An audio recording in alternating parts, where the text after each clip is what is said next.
Moj današnji gost je Renato Podbersič mlajši, zgodovinar, eden največjih poznavalcev judovstva in Judov pri nas. To je tisti zunanji povod, upam pa, da bova še brez zavor in brez zapor rekla kaj o zgodovinopisju. Skratka, podajava se na neko pogovorno avanturo. Kot vemo, ljudje že kar precej gledajo te naše pogovore in seveda nismo vsem všeč. Hudo je, če si vsem všeč, ne, torej sliko, ki jo lahko vsak sekret postaviš, je nekaj narobe, ne, torej zato ne iščemo soglasja, ampak seveda dialog, to se pravi, da pravzaprav predvidevamo, da vsak od sogovornikov stoji na svojih nogah in to že pomeni, da dva ne gledata popolnoma enako.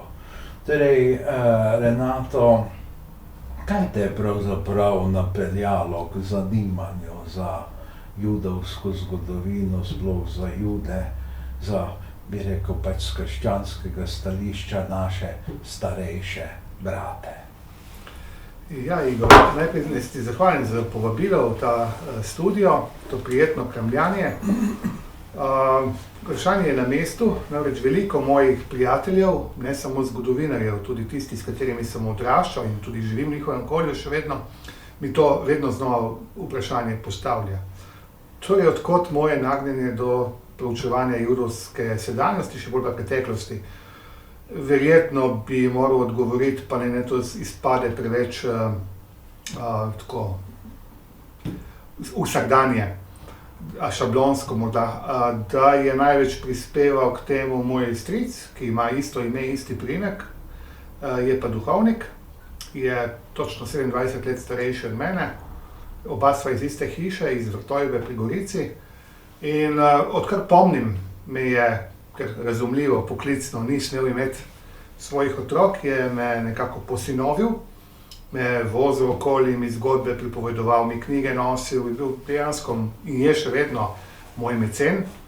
Tudi večino tekstov, ki jih napišem, jih prebere in da svoje poudarke ali pa pripombe.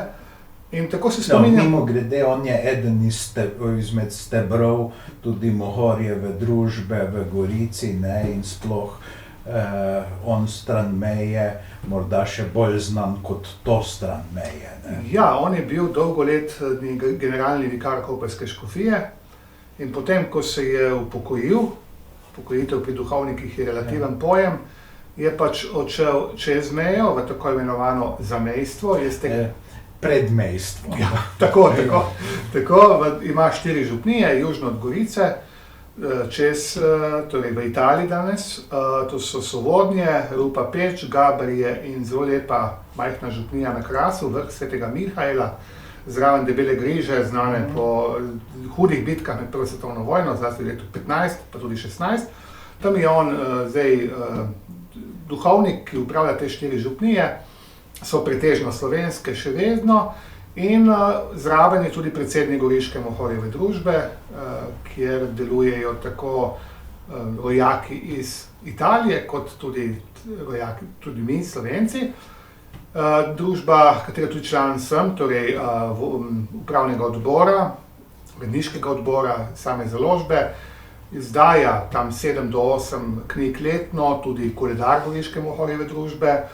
In drugo leto, torej 2024, bo praznovala stoletnico obstoja. Gre namreč za družbo, ki je sestrska, tako celjski kot celovški, vendar se je potem zaradi zgodovinskih prilik se je odcepila oziroma osamosvojila takrat daljnovidna poteza tedanjega škofa, nadškofa v Gorici, Frančiška Borgija Sedeja, ki je pač prilagajal to stvarnost na izdajateljskem, na kulturnem področju na Goriškem, tedaj v italijanski državi, in je tako nastala samostojna Goriška Mohorjeva družba. Če se vrnem spet nazaj na svojega soimenjaka, On je pač mi vedno pripovedoval zgodbe in zgodbice iz Svetega pisma, ne toliko prebiral kot pripovedoval. In jaz sem si zlasti osebe iz Stare zaveze živo predstavljal kralja Davida, Salomona, Samsona, Abrahama, Izaka, Jakoba in tako naprej, če samo nekatere naštejem. In sem rekel, ko bom velik, ko bom imel denar, bom pa enkrat šel v Izrael.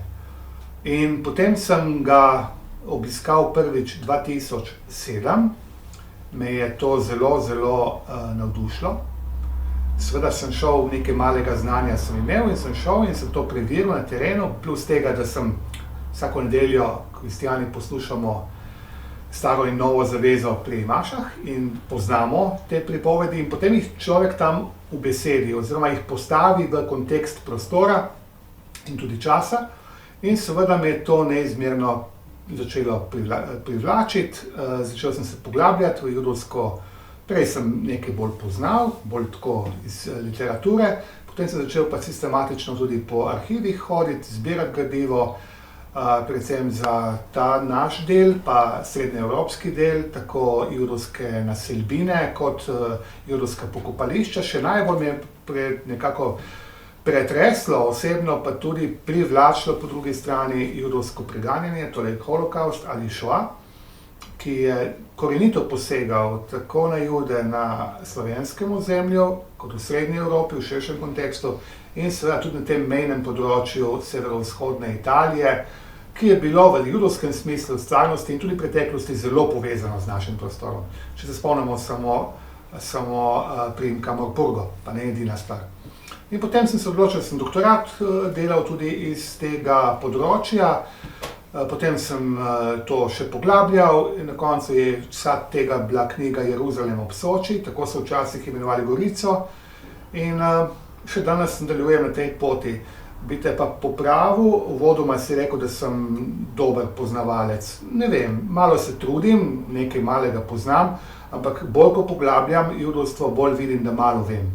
Namreč jaz nisem Jud in bi bil še nek drug diktator iz pred 80 let ponosen name, vsaj 7 generacij lahko dokažem po vseh linijah, da ni judovske krvi v meni, me pa to zanima. In kot si rekel, gledam iz teh krščanskih pogledov, vezi, preteklosti na judovstvo, kot je več papežev reklo, zlasti Janez Pavel II, ko je leta 1986 kot prvi obiskal rimsko sinagogo, je Jude nazval naši starejši bratje. In sam verjamem, tukaj se verjetno midva strinjava, pa še kdo zraven, da brez poznavanja judovstva ni poznavanja krščanstva. Nenazadnje so vsi Judje tam do leta 1949, do prvega cerkvenega zbora, apostolskega zbora v Jeruzalemu prihajali iz judovstva. No, spomnim se najnega prijatelja Aleša Mavra, ko je nekoč rekel, ne, da je bil kralj David, da to je kar pretirano ime, da je bil en šerif, ne, da tako, si ga kdaj tako predstavljal kot nekega šerifa. Moram ti reči tako, v preteklosti nikakor ne.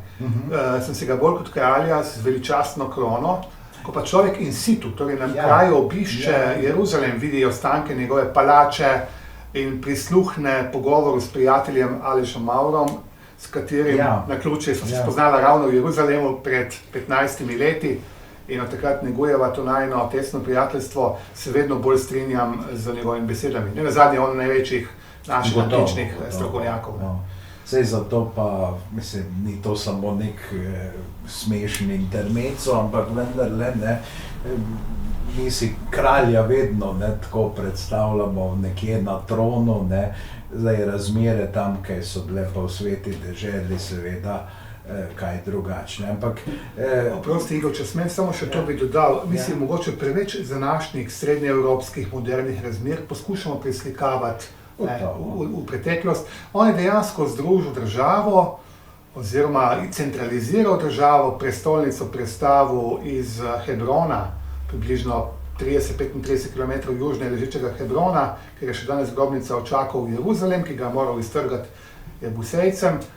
Torej, dejansko je postavil temelje, kar rečemo danes judovstvo Izrael, ne? Zato ga častijo v Izraelu. No, gotovo.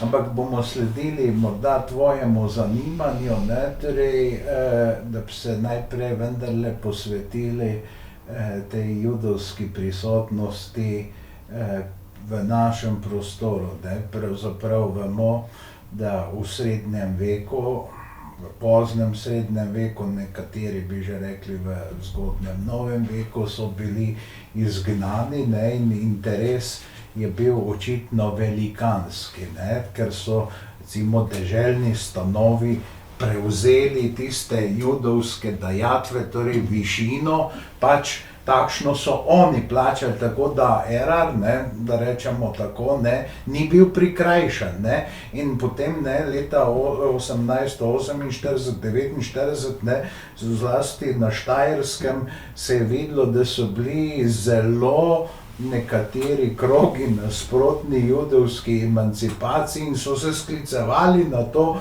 da se so vendar plačali za vse to, ne, in zdaj bojo pa Judom dovolili nazaj, da bi se naselili, če smo pa mi to vestno plačevali, pa so jim celo na dvoru, ne, lepo povedali, da Štajerska ne bo nikakršna izjema, ne, in da to, če so plačevali, da to ne bo zavrlo pač tudi judovske emancipacije in seveda tudi pravice, da se Judje ponovno naseljujejo, ker pozneje so imeli pravico samo na kakšnem sejmu biti, na sejm prideti in oditi in konec, ne, pravzaprav ta, recimo, stari, tradicionalni antisemitizem, ne, in ta pozneje novejši, ki je vodil do poskusa iztrebljanja, ne. Tudi ta biološki, ne, ki ima pa... Biološki, ja, rasni, ne, ali pa kakor pač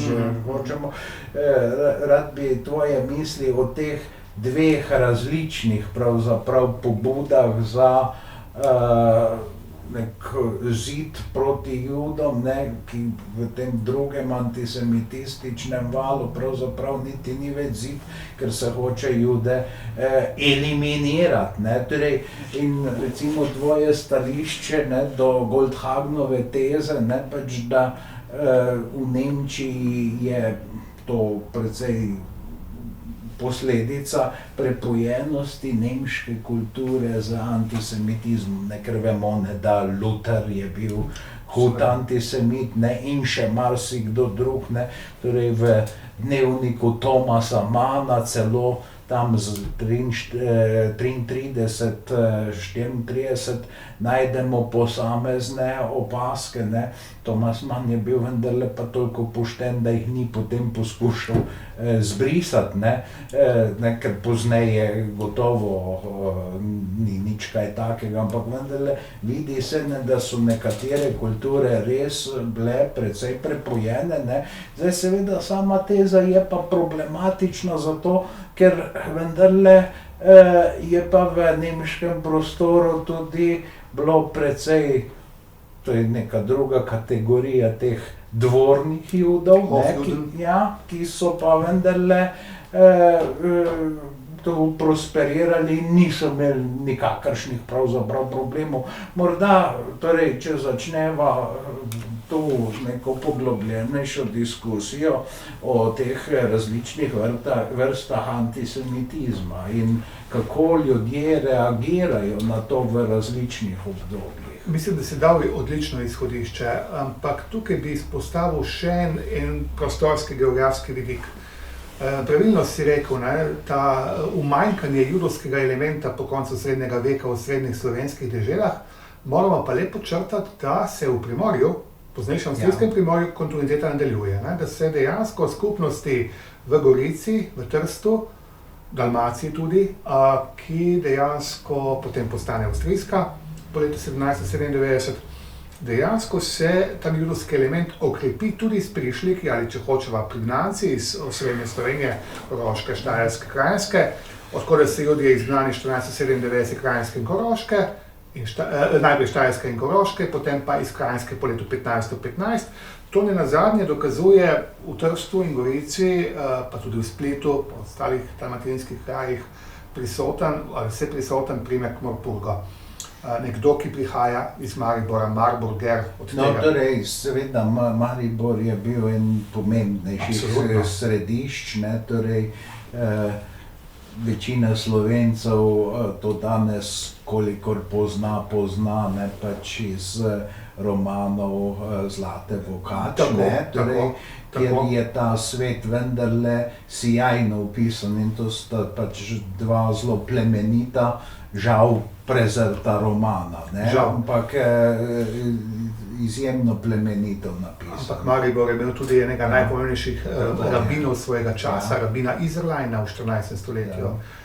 Čudovito najstarejšo, tretjo najstarejšo stavbo, ki je bila sinagoga, ki je danes center judovske kulturne dediščine, ne nazadnje, to je osrednja institucija v Sloveniji, torej center judovske kulturne dediščine, sinagoga Maribor se uradno imenuje, ki domuje v nekdanji cerkvi, ki je nekdaj bila sinagoga, ki mu predseduje oziroma ga vodi profesor Boris Hajdinjak, ki velja za enega največjih poznavalcev judovstva pri nas, zlasti pa v tem severovzhodnem delu Slovenije. Ampak če se vrneva nazaj, rekla sva o antisemitizmu.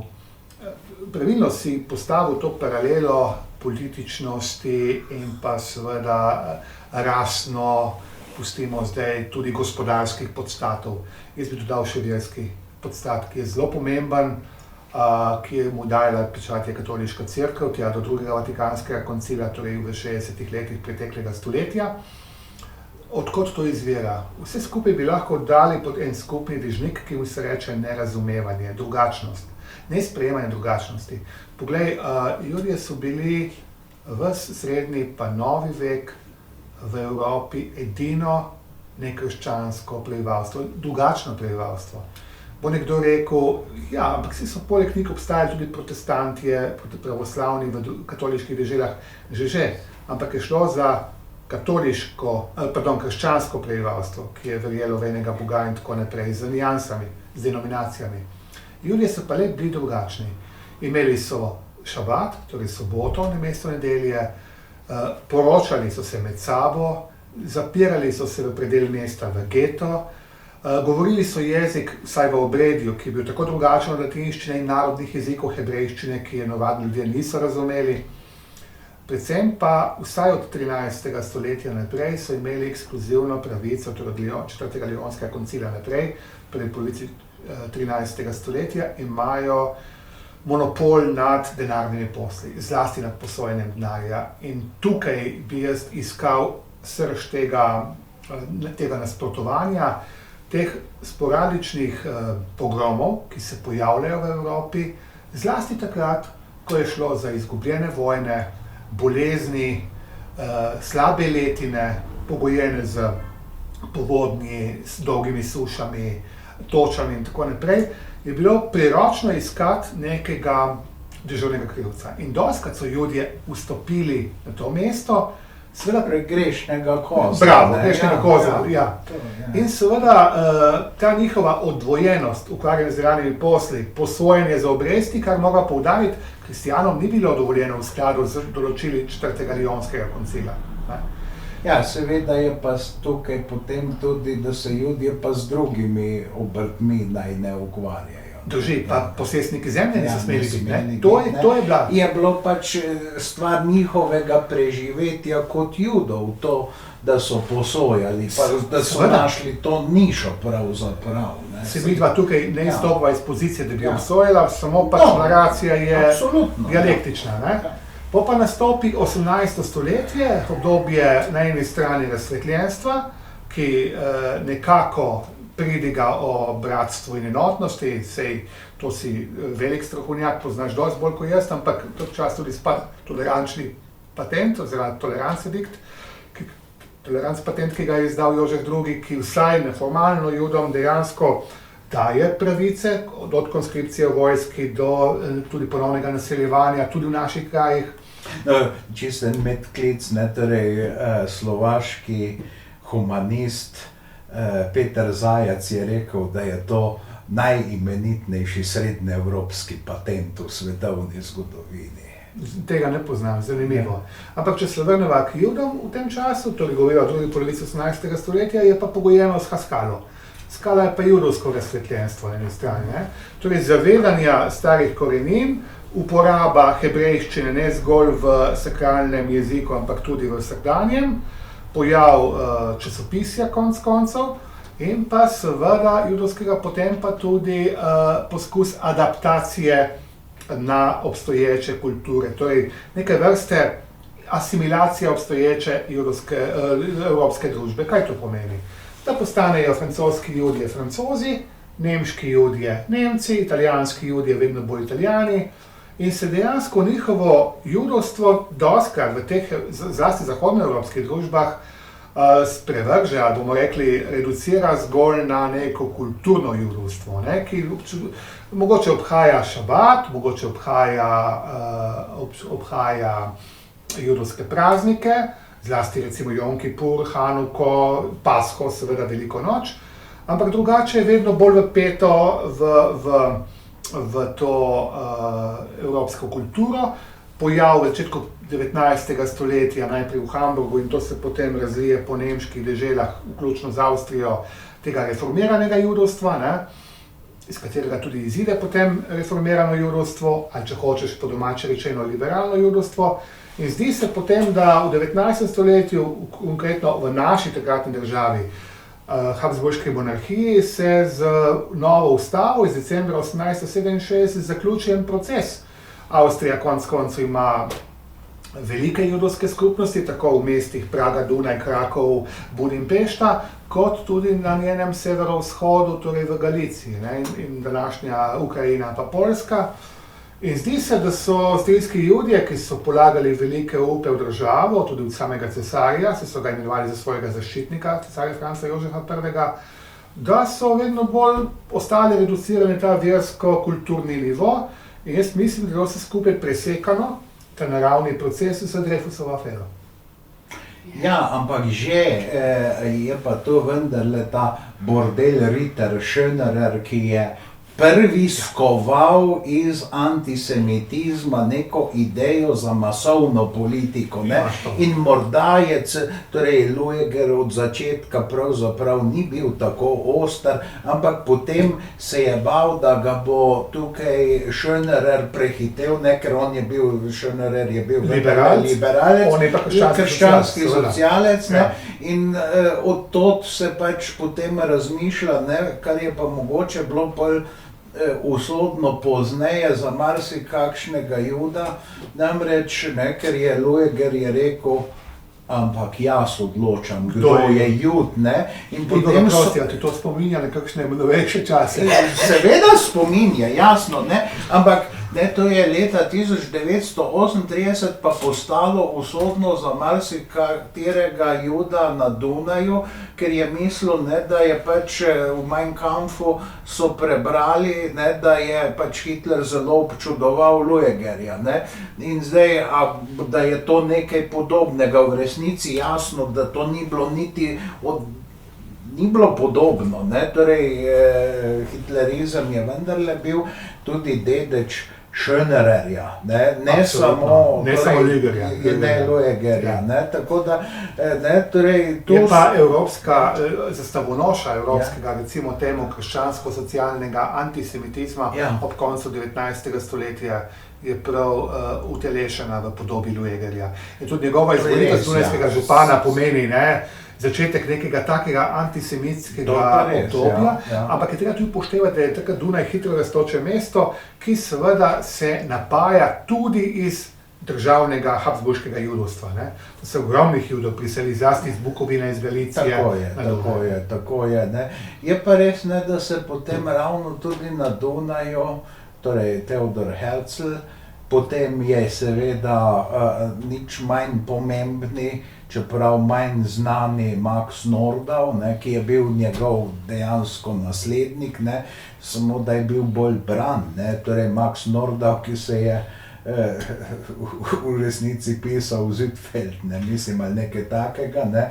Torej, pa si je dal potem en drug priimek, ne, ampak on je bil znan kot javni intelektualec, ne, in torej, ko se je on odločil, ne, za sionizem, ne, je vendarle to v očeh tudi judovskih intelektualcev nekaj pomenilo, ker Herzlovi prvi, da rečem tako, pristaši, ne, so vendarle niso bili ti asimilirani Judje, ampak vendarle tisti, ki so prihajali iz vzhoda, ne, ki so potem po prvi svetovni vojni bili tavajoči vzhodnoevropski Judje, ne. In marsikdo med njimi je hudo končal, ne. Ja, ampak ko sva ravno govorila o tej kritični masi judovstva na Dunaju, ne, kako pomembno mesto je, kako pomembno ne samo v številčnosti, ampak tudi v ekonomski moči je bilo mesto Dunaj pred prvo svetovno vojno. Mene zelo preseneča podatek vedno znova, da je bilo samo na Dunaju pred prvo vojno 93 delujočih sinagog. To pove, da imamo verske navdahnjene, imamo reformirane Jude, imamo potem sekularizirane Jude, ali recimo Štefan Zweig, ne? Pa ne samo Štefan Zweig, cel kup jih je bilo.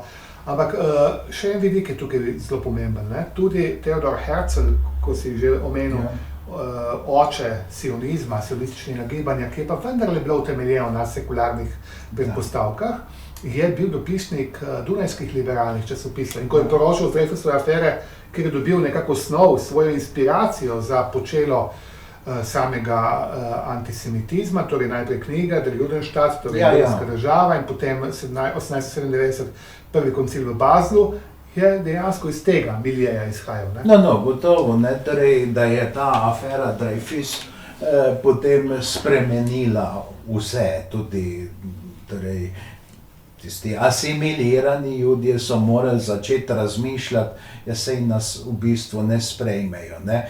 Ni bilo vse povsod tako kot v Veliki Britaniji, ne, kjer je Benjamin Disraeli bil najprej dovolj uspešen avtor in potem seveda tudi državnik, ne, torej tudi eden izmed očetov te zlate dobe britanskega imperija, da tako rečem, ne, on je dejansko podržavil Indijo, ne, ki je bila prej, recimo, privatna kolonija, ne, mislim, če lahko temu rečemo zlato obdobje, ne, ker je bilo pač okrutno, ne, pravzaprav, kakorkoli vzamemo, ali seveda v Italiji, ne, kjer vendarle en Sidney Sonino. Prvi predsednik vlade v italijanski, ki je Jud. Treba biti točen, on je pol Jud, ne? In takšni, ne, torej ni v vseh državah enako, ne, in zdaj bi te vprašal nekaj, kar pa je zanimivo, ne, torej Judje so vendarle, vsaj ti asimilirani so bili zelo, zelo zvesti državi gostiteljici, da rečemo tako, ne. In praktično vse povsod. Je pa ena velikanska izjema in ta izjema je Trst. Trst, kjer so vendarle Judje bili italijanski, ne, torej manj avstrijski kakor italijanski, ne, že v času Avstro-Ogrske. Ampak tukaj si dal odlično izhodišče, lahko samo temu posvetiva cel najin pogovor. Ko si rekel, da so bili zvesti državam, kjer so gostiteljicam, čeprav ni pravi izraz, to domovina njihova, ne? Ampak poglej samo, me zelo preseneča število tako imenih zlatih medalj. Nemško cesarstvo, Velika Britanija kot imperij, Francija kot republika, Avstro-Ogrska kot Habsburška monarhija. Koliko je judovskega porekla odlikovancev med prvo svetovno vojno? Celo v Rusiji, ne, kjer je antisemitizem bil tako rekoč uradno stališče, ne. Beseda pogrom izhaja iz tega. No, tako, ne, in kjer so šele 1916. 17. leta začeli v carski vladi razmišljati, da ne bi Judom bilo več prepovedano se naseljevati v glavnih mestih, ne, kajti do takrat so morali ljudje imeti posebno Dovoljenje, dovoljenje, samo tiste deficitarne poklice so spuščali v pa velika mesta. kakšen veliki Tako. umetnik, kot Tako. je bil pianist Anton Rubinstein, pa njegov brat Nikolaj Rubinstein, torej prijatelj Čajkovskega. Samo takšni ljudje so bili dobrodošli, v teh ruskih središčih, in pol vemo, da tik pred koncem je carska vlada se s tem zaposlila, seveda je potem republikanska vlada Kerenskega in kneza Lvova in Kerenskega potem tukaj veliko spremenila, ampak vidimo, da se nekateri ljudje še danes so nelagodno počutijo zaradi tega, torej, kar je Solženicin v svoji knjigi 200 let skupaj zapisal. Torej, to so zanimiva vprašanja, ker vendarle Trst pa je ena taka velika izjema. In če pomislimo na to, da je pa Mussolini 38. leta ravno v tem Trstu razglasil svoje... Ampak Igor, ne zaradi kritične mase, veš, Trst v tistem času ni več kot 8000 Judov. V tistem času ima Trst približno 230 000 prebivalcev. Torej, in to v glavnem imamo 4 močne skupnosti Judov, ki se naseljujejo in naselijo v Trstu. Nekateri imajo že dolgo, večstoletno tradicijo. Imamo Jude iz centralne Evrope, torej Aškenaze, Aškenazis, Srednja Evropa, nemške dežele dobesedno, ampak nemške dežele v širšem smislu. Imamo sefaradsko prisotnost, Sefarad, torej španske dežele, Pirenejski polotok. Imamo tako imenovane italijanske Jude, torej Judje, ki so kot prva diaspora že nastali v času Rimskega imperija, imajo priimke po Judih, po italijanskih mestih, se opravičujem. Torej, če vidite priimek nekje Trieste ali pa Ascoli ali pa Senigallia ali pa recimo Reggio in tako naprej, to so še danes nekdo, ki je Jud ali pa oseba judovskega izvora. In tretje so ta skupina iz grških, zlasti iz Krfa, Korfjoti. No, ampak a misliš, da je pri tej usmeritvi Judov proti Italiji, da so gledali v poznem obdobju Avstrijskega cesarstva zaradi tega, ker je pač v Avstrijskem cesarstvu oziroma zdaj zahodna polovica Avstro-Ogrske, ker je cvetel antisemitizem, v Italiji je bila slika vendarle drugačna. A je to razlog ali je seveda še kaj drugega, da so oni pripadali seveda tukaj tisti, ki so se pač bili posvetni pravzaprav, da so pripadali, prištevali se k italijanski kulturi dominantni, ali je to kombinirano, ali je še kaj drugega. Ekonomski vidik, kulturni vidik.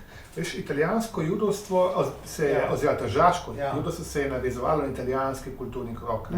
Če pogledaš Il Piccolo, vemo kakšen vlogo je imel italijansko-centričnega, protimonarhičnega, liberalnega časopisa Theodor Meyer, Aškenaz, ampak vpet v to stvarnost, ki je narekovala italijanska liberalna, bomo rekli, ne večina, ampak usmeritev v mestu.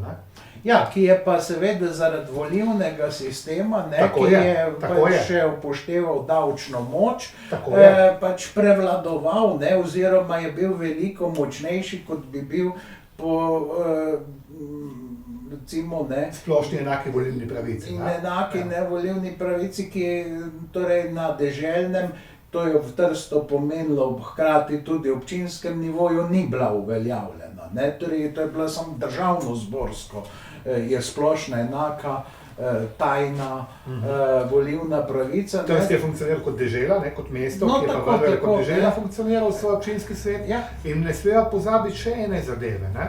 V Trstu ogromno judovskega kapitala, recimo, to je bil včasih največje, v tistih časih četrto največje mesto v monarhiji, največja civilna luka in tako naprej, Lloyd Austriaco, cel kup zavarovalnic, potem trgovin, od čaja, začimb, kave in tako, vse je šlo v ta srednjeevropski prostor preko Trsta. In še ena zadeva, ki dobi veljavo zlasti v obdobju 30 let, 20-30, Trst so klicali La Porta del Sion, se pravi vrata na Sion, ker je velika večina izseljevanja judovskega iz centralne, tudi vzhodne Evrope, šla prav preko Trsta.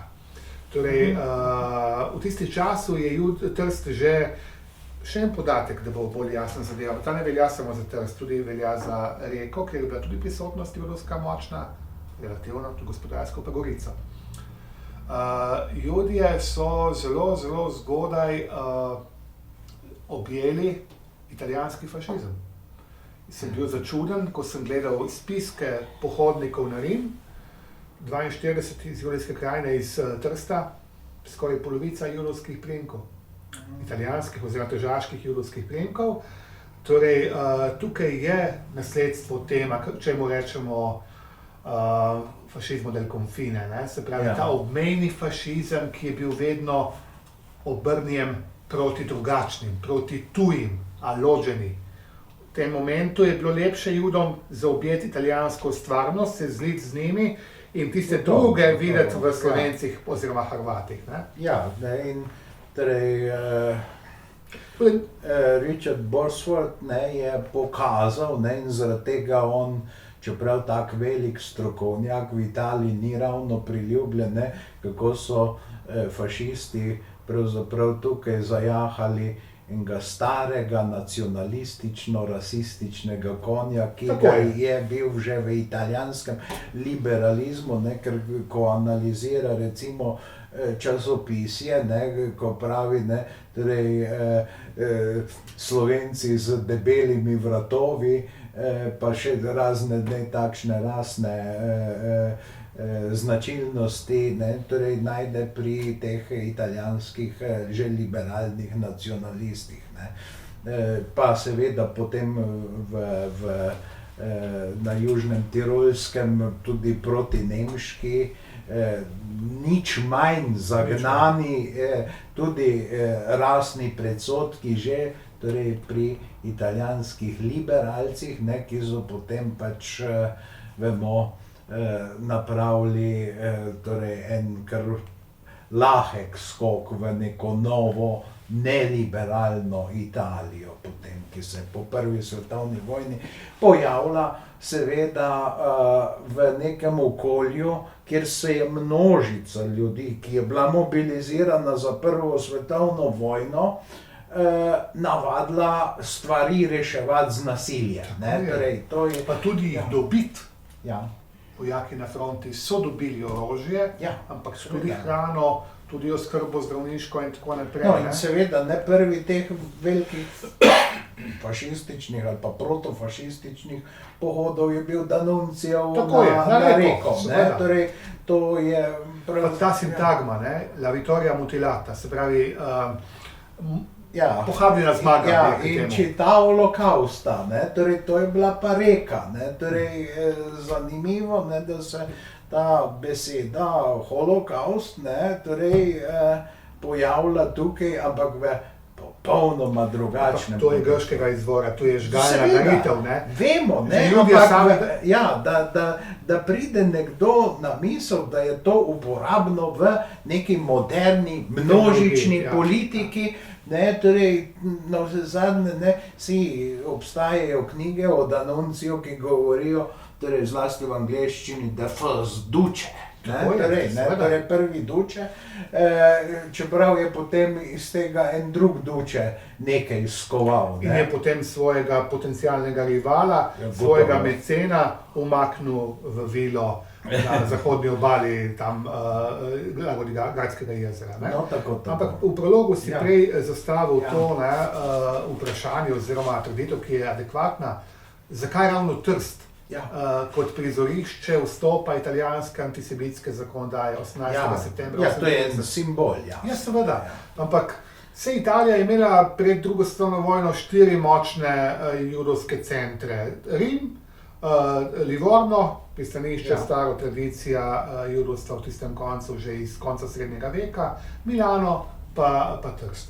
In seveda ni naključje tudi v kontekstu zdaj povedanega, tudi v odnosu do alođenov in potem turneje, ki temu sledijo, ko je šel Duče, vemo, da otvoriti Kostnice ali Puljo, na Oslavje, v Kobarid in tako naprej, da je ravno Trstu označil oziroma začel da je tudi Italija vstopila na pot antisemitske zakonodaje, kar sem pa prej povedala, ni bila tako rekoč splošno sprejeta zadeva, zlasti če upoštevamo, koliko Judov, ne samo iz Julijske krajine, je sodelovalo pri vzponu fašizma, koliko jih je bilo v ožjem krogu. No, pa tudi Sarfatijeva je Ljubica, bila zelo bliskih odnosih. Sicer 8 let starejša od samega Dučeja, Margareta Sarfati, iz znane beneške judovske družine, ki je mimogrede avtorica prve njegove monografije, Tux, Duče, ne? Ja.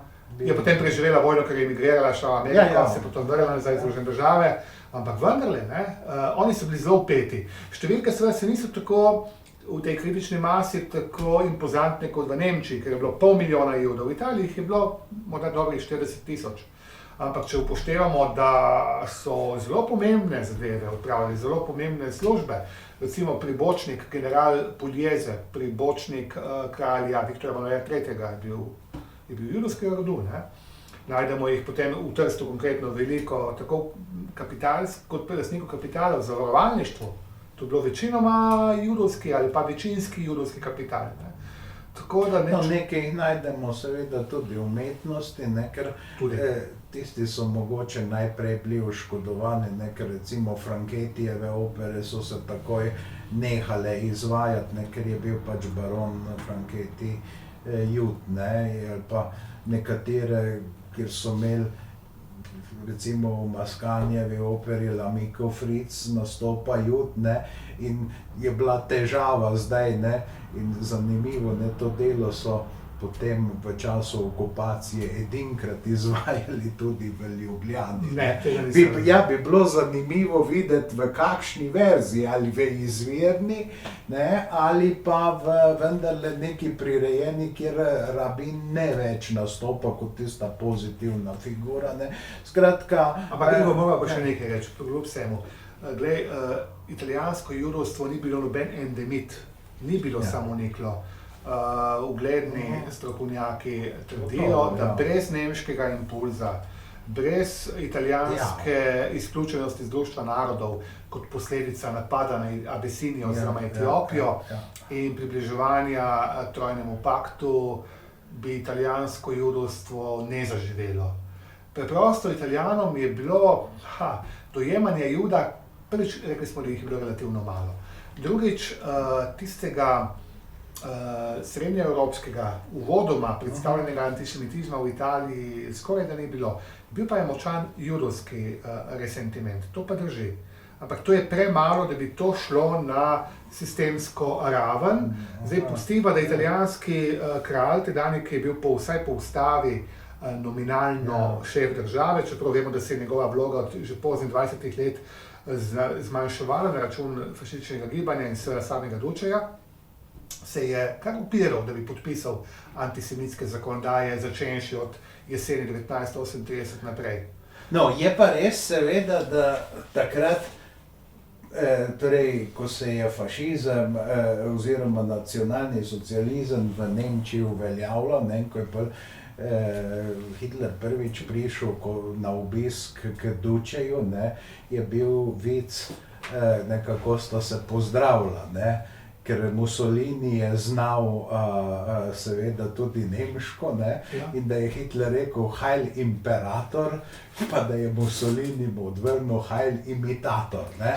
Zdajle je bila situacija prvič drugačna, ne, to je, ker tudi v španski državljanski vojni so bili Nemci seveda po številu angažiranih ljudi vendarle manjši intervencionisti, čeprav bolj odločilni, ker so oni generalov Franco priskrbeli. Najprej ta letalski most, brez tega ne bilo vojne. Tako je, ne bi propadel puč, ne, in seveda potem brez legije Kondor verjetno ne bi bilo zmage, medtem ko italijanska vojska je pa sicer tam pokazala, da je številčnejši partner, ampak neučinkovit. Ne? In zlasti italijanski antifašisti so tam pri Guadalajari pokazali svojo moč, ker so tudi oni nabili. 100 tisoč mož, tako, to je ja. veliko primorskih Slovencev. Ne? No, seveda. Ampak ta vidik je še tukaj pomemben, ne? Ko sva pač govorila o obiskih.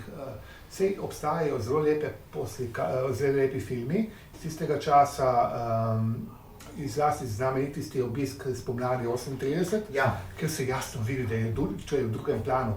In ga italijanski kralj prav evidentno, hoče ponižati, ampak tako izpade. Ja. Je pa dejstvo, ne, da so imeli fašisti vedno tukaj plan B. In sicer, da če ne bi podpisal, če bi se preveč upiral zmanjševanju njegove vloge, bi ga nadomestili z njegovim bratrancem, vojvodo Avstanskim, ki je bil takrat že podkralj tako imenovane kolonije v severovzhodni Afriki, torej Afrika Orientale Italijana. Italijanska Somalija, Eritreja pa Abisinija, Etiopija. Ja, sej to je bila pa stalna grožnja, ne, torej to je že D'Annunzio igral na to struno, ne, ker je bil pač vojvoda D'Austanski, pač tedanji vojvoda D'Austanski je bil seveda poveljnik ene izmed italijanskih armad, ne. Seveda. Torej, ne, Emanuele Filiberto je bil takrat poveljnik tretje armade, ne, ki se je na Krasu bojevala. Ja, in ki bi naj zasedla Trst, ker je bila dirigirana proti Trstu. Preko armade v Trstu. Tako, ne. In zdaj seveda, ko govorimo pa seveda o Italiji v drugi svetovni vojni in pač področju, ki ga je Italija okupirala po Hitlerjevi milosti, ne, ker to po nesrečeni vzporedni vojni, ne, je postalo jasno, ne, da so Italijani tukaj ne vodijo nobene vzporedne vojne, ampak pomožno vojno, ne. In zdaj je pa seveda vendarle zanimivo, ne, da je tisti Judje, ne, ki so se znašli na tem italijanskem območju, imeli drugačno usodo in da je tukaj jim bilo mogoče pomagati, medtem ko seveda v Tretjem rajhu je pa takoj grozno, ne, torej, in zanimivo je tudi to, ne, da Hortijeva Madžarska, ki je prva antisemitska država, ne, že leta 20, sprejme neko antisemitsko zakonodajo, ne, torej, in Horthy gotovo, da ni niti malo naklonjen Judom, ampak vendarle je bolj odigral neko vlogo vsaj pri reševanju budipeštanskih Judov, torej, skupaj s konzulom, oziroma majhno, vendarle, ampak ja, ne, torej, to so bili nekateri... Budipeštanski Judi preživijo, večino preživi. Antisemitizem, ne, uradna doktrina, ampak vendarle ne pa čisto tisto do konca, ne, kar so pač potem seveda Nemci prakticirali, ne, in zdaj se pojavi pa tukaj eno zelo hudo vprašanje, na katerega zgodovinopisje ni našlo nekega odgovora. Namreč Nemci, nacisti, so akcijo T4, zato ker je katoliški škof v Münstru, von Galen. Ja, grof von Galen. Ki so znameniti njegove pridige avgusta 41 so prekinili. Ja, zaradi tega.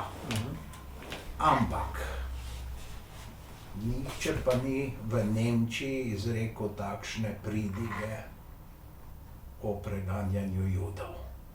In to je neko odprto vprašanje, ki bo vedno ležalo med Judi in recimo katoliško cerkvijo. Vsaj do neke mere, ne, odprto vprašanje, ne, ker cerkev se pa vendarle bala, vedela je nekaj o teh iztrebljevanjih. Absolutno, že zelo zgodaj. Ja, zelo zgodaj in tudi je sodelovala pri reševanju Judov, ne, to je gotovo, ne. Ampak nečesa takega, kar je zmogel torej grof von Galen, eden izmed nemških škofov, Pravzaprav mislim, da sta bile samo 2 pridige in je nastal takšen nemir, da so nacisti prekinili te 4, ne, torej evtanazijo duševnih bolnikov. Glede tudi iz spodnje Štajerske so jih peljali v Hartheim. Pokojni profesor Ferenc je to imenitno obdelal, ne, to žalostno zgodbo. Še pred tem, ne, ko je ta Hartheim v Avstriji postal grad groze, ne, da so pač tudi povprečen Avstrijec lahko nekaj izvedel, ne samo zgodovinarski strokovnjak, ne. In zdaj seveda nekaj so takega, pa ni bilo takega nastopa, ker se je katoliška cerkev bala, da bi s tem poslabšala položaj preganjanih in seveda katolikov v okupiranih deželah, absolutno. Glej, izhodišče je... Ampak problem bo pa vedno ostal, to vprašanje, ne? Tisti govor ob koncu decembra 42 ga je imel, prenašal ga je tudi radio, govorila o Piju 12. Papežu tedanjem so vsi pričakovali, če bereš spomine tistega časa, da bo tudi izpostavil množično pobijanje na vzhodu, kot se je takrat reklo, ne? Ampak je bilo tako zelo eufemistično vse skupaj zastavljeno in nič decidirano, ne? Čeprav, rekla sva, papež že po danes znanih podatkih in arhivi so se odpirali do 2020 naprej, za obdobje Pija 12. Tukaj je zdajšnji papež modelno izjemo, bi drugače morali biti še 5 let zaprti, ker odpirajo se v Vatikanu vedno 70 let po smrti papeža tistega obdobja in ker umrl 58, vemo, kako je to časovno, ampak pustila, deva nazaj. Gre za to, da so pričakovali neko decidirano besedo in ni bilo. Je pa dejstvo, da je papež potem zlasti po septembru 43, po kapitulaciji Italije, v korakanju nemške enot v Italijo, dal neko ustno navodilo, da so posamezni duhovniki, posamezni redovi, in če imam pravo številko v glavi, nekako se ocenjuje, da se je zaradi posredovanja Pija 12. in papeške kurije rešilo okoli 8000 Judov na tleh Rima in širše okolice za italijanske države med drugo svetovno vojno. Absolutno bi se lahko dalo narediti več.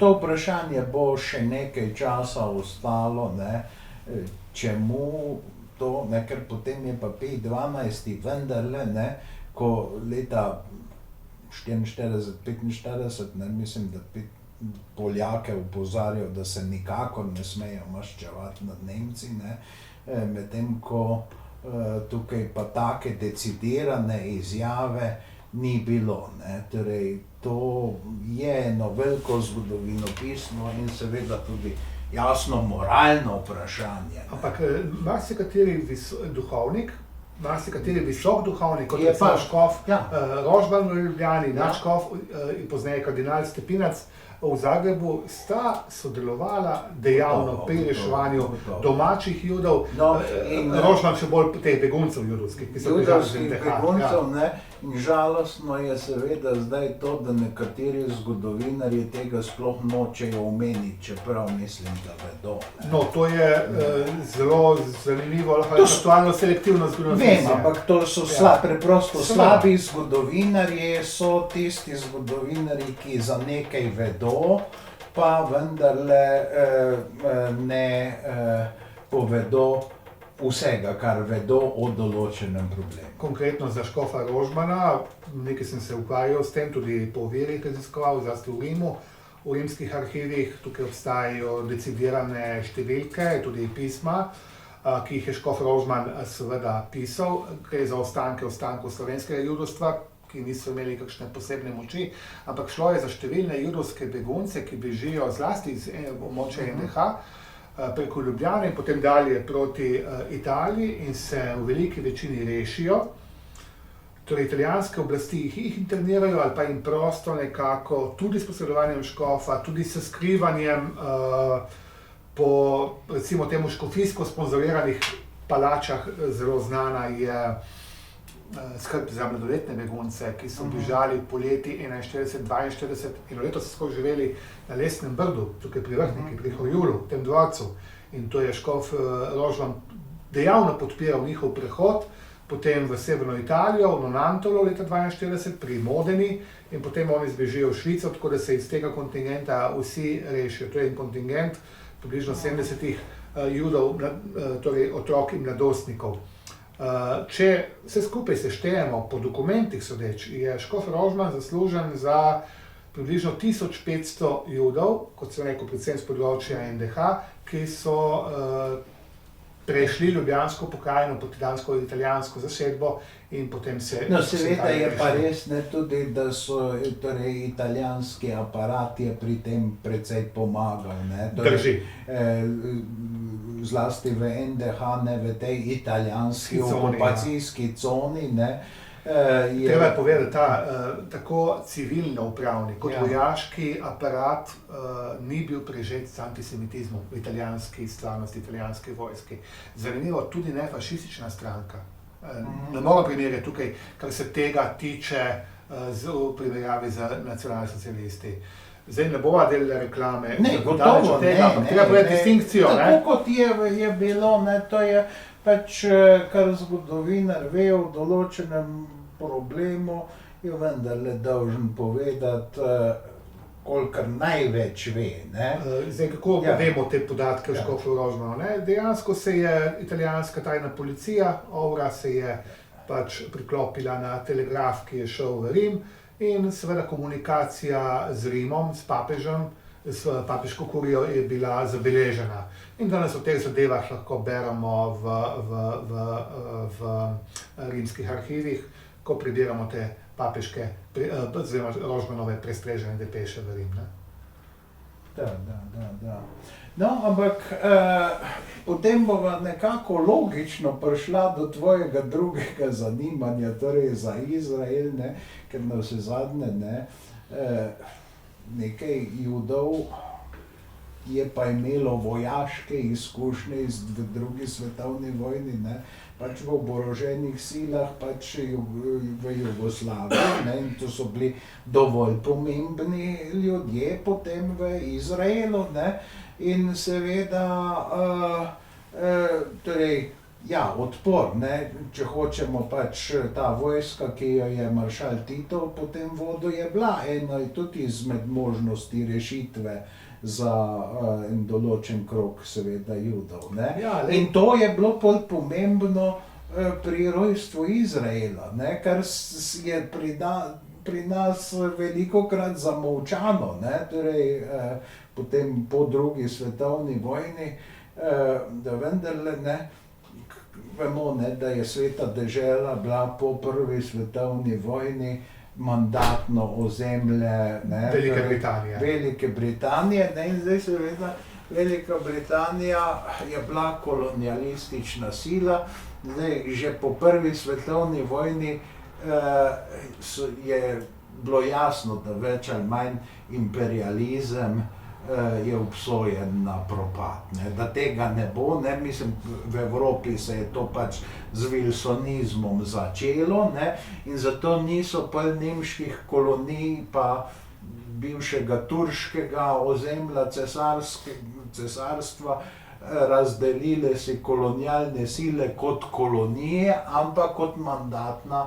ozemlja, ne, torej Irak je dobil seveda tudi svojo vlado in tako dalje in tako naprej. Ustanovijo Libanon, ki je bil krščanska država na Bližnjem vzhodu. Tako, ne. Švica Bližnjega vzhoda, kot so rekli, ne. Tako, ne. In zdaj seveda potem po drugi svetovni vojni je Velika Britanija imela interes, da se nekaterih kolonij čim prej reši s tistimi, ki je imela težave. Namreč Attleejeva vlada, ne, ki je nadomestila pol Churchillova, se je soočila z hudim pomanjkanjem delovne sile, ne, in je imela pa vendarle pod orožjem v različnih delih sveta še 1,5 milijona vojakov, ne. To je za Veliko Britanijo bilo ogromno, preveliko število, ne, in zato je Indija tako hitro tudi bila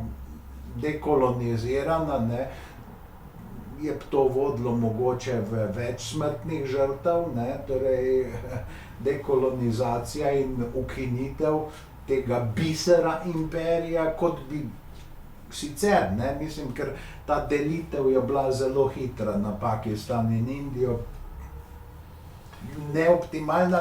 In zdaj Sveta dežela je pa vendarle bila skoraj da po podobnem modelu tudi razdeljena, ne, in seveda zdaj Angleži so gledali to, da bi tudi čim prej se tukaj rešili te težave, ker je to bilo problematično območje, kot Indije seveda, ne, da bi lahko demobilizirali vojake. To je ena stvar. Druga stvar je tukaj jugoslovansko komunistično vodstvo, ki je menilo, da mora pač imperializmu zadati čim hujše udarce, ne, in seveda... In vidi Izrael bodoče kot predstraža komunizma na Bližnjem vzhodu, Tako, ne, kot Sovjetska zveza. tudi Sovjetska zveza, ne, in seveda ne, zlasti potem ne v tistem kritičnem obdobju te prve vojne je veliko orožja torej prišlo iz Češkoslovaške in preko Jugoslavije, ne. Ma ne pozabite orožje, tudi begunci, ki bežijo iz srednjeevropskih taborišč, iz holokausta po holokaustu. Manj znano dejstvo je, da se pogromi proti Judom nadaljujejo tudi leto 1946, ta znameniti udeleženca se odvijajo. Junij 1946, več kot 100 Judov pobijejo junija 1946 Poljaki. In to je jasen signal, pejmo proti jugu, naravni most, seveda Genova, je Marseille, ampak številna jugoslovanska, Bakar, Šibenik, Split in tako naprej. In seveda ne, Britanci pa takrat Judov v Sveto deželo ne sprejemajo. Ne. Ja, vse, kar si povedal do zdaj, popolnoma drži, ampak tukaj bi še nekaj dodal. In ta mogoče argument je najbolj človeški, najbolj tragičen, ampak drži. Tragična izkušnja holokausta. Torej pobijanja 6 milijonov Judov, jaz se s tem ukvarjam pa pravim, da verjetno jih ni bilo 6 milijonov. Da je bilo verjetno prava številka 5 milijonov 750 tisoč. Igor, to je samo matematična, to je tragična, grozna. Judje imajo projekt, ki poteka v tem spominskem, dokumentacijskem, arhivskem centru Yad Vashem, kjer hočejo vsakemu Yad Vashem, ne, torej roka in spomenik, torej hočejo vsakemu človeku dati svoje ime. Kot je bil umorjen, največkrat razčlovečen, ostrižen, sežgan, tako naprej, nek posamezen Jud. Ne bova zdaj odpirala položaja Romov, Ciganov, porajmo se, to je druga zgodba, ampak zelo podobna. Torej, jih razčlovečijo, tako ta center zbira in več kot 2/3 jih je že dobilo ime in priimek. Po tej tragični izkušnji sva že nekaj rekla o papežu, o svetovnih velesilah, treba reči, o svetovnih voditeljih, tukaj samo retorično kot izhodišče, dejansko so malo ali nič naredili, da bi se ta proces upočasnil. Zaustaviti na okupacijskih območjih je težko verjetno, ampak upočasnili bi ga lahko. Niso. Tudi ta vidik, ampak treba upoštevati tudi, da britanska navzočnost se začne ob koncu prve svetovne vojne, kot si rekel, po 400-letni prisotnosti Osmanov oziroma po domačih Turkov, ko je pa vendarle, in tu sva tudi se dotaknila, že imel ta bližnjevzhodni prostor neko drugo geostrateško vlogo. Na eni strani bližina naftnih napajališč, Iran, Saudska Arabija, Irak, na drugi strani pa kronska kolonija Indija. No, to odpade, ne? Točno tako, ne, torej tu se vidi, ne, ta prva faza dekolonizacije oziroma pač propada imperijev, ne, ker ko je Indija ušla iz britanskega imperija, je jasno, da je ta imperij na poti razsula pravzaprav, ne, torej karkoli se že dela potem na Commonwealthu in tako dalje in tako naprej, tega imperija se je vedlo, da v generaciji več ne bo, ne, tako, to je jasno, ne. Ekonomska moč je šla na zahodno poloblo. Gotovo, ne, in ne, zdaj seveda Britanci so bili pa moralni dolžniki že iz prve svetovne vojne, ne, ker ko so nemške podmornice tako uspešno potapljale ladje, predno so izumili konvojni sistem, ki so ladje lahko, tovorne lahko ščitili, ne, je nastopilo pomanjkanje nekaterih snovi in zdaj je Weizmann bil eden izmed rešiteljev Velike Britanije v prvi svetovni vojni. Ne? To je povod za tisto Balfourjevo pismo Rothschildu, torej, ja, da bojo, se je izraz je tam dost nejasen. Ne, Igor, dajmo biti decidirani. Jasno ni povedano, nekdaj nekje. Bo nastala judovska domovina, ampak nekdaj nekje. Treba pa tukaj pa lepo črtati, da se Judje vsaj od druge polovice 19. stoletja permanentno naseljujejo v tedanji osmanski oziroma turški Palestini, da jih je na predvečer prve vojne že 85 000, da potem se število povečuje, zlasti po letu 1933, ko pride Hitler na oblast in nacisti, da jih je na predvečer druge svetovne vojne že 450 000, da Britanci izdajo belo knjigo, tako imenovano belo knjigo, ki omejuje priseljevanje, da pride do spopadov med eno in drugo regionalno silo permanentno, tako v 20. 30. Spomnimo se samo konc 20. pogromov v Hebronu. In potem izkušnja holokausta, kot sva rekla, priseljevanje tistih Judov, ki bežijo iz Evrope, dostikrat še v progastih taboriščnih uniformah. Potem vzpon skrajnih gibanj znotraj judovskega in tudi arabskega sveta, ki hoče dobiti svojo državo. Potem znamenita konferenca Združenih narodov v Flushing Meadow 29. novembra 1943. Potem Green Line, torej zelena črta, poskus razdelitve dežele, enotne Palestine do reke Jordan, ki je bila britansko mandatno ozemlje, na približno 54-44-2, to pomeni 54 Judom, 44 Palestincem, arabskim Palestincem ali palestinskim Arabcem in pa 2% kot internacionalno mesto Jeruzalem, ki je sveto mesto tako za Jude, kristjane kot muslimane. Potem pol leta nekako pričakovanja, že spopadov, že zločinov z ene in druge strani, torej poskus priprave vojaških pozicij, kajti Britanci napovejo, da 15. maja 1948 bojo vrnili mandat, torej se bojo umaknili. In to se zgodi, Judje jih prehitijo, par ur prej, 14. maja zvečer 1948 v Tel Avivu v muzeju razglasijo svojo državo, v parih dneh jih to državo, novo nastalo državo, ki jo podpreta tako Sovjetska zveza kot tudi Združene države, in prej si že povedal. No, v Združenih državah je bila kar precejšnja težava, ne, ker recimo mi vemo, da se, ko se je predsednik Roosevelt vračal, ne, iz Jalte, se je sestal z arabskim voditeljem. Drži, torej, in zdaj kontinuiteta te politike je bila do neke mere seveda pol, ko je Trumanov drugi državni sekretar George Marshall, ne, torej, oziroma tretji državni sekretar, on je pravzaprav takrat se, ko se je predsednik Truman odločil, da za Izrael oziroma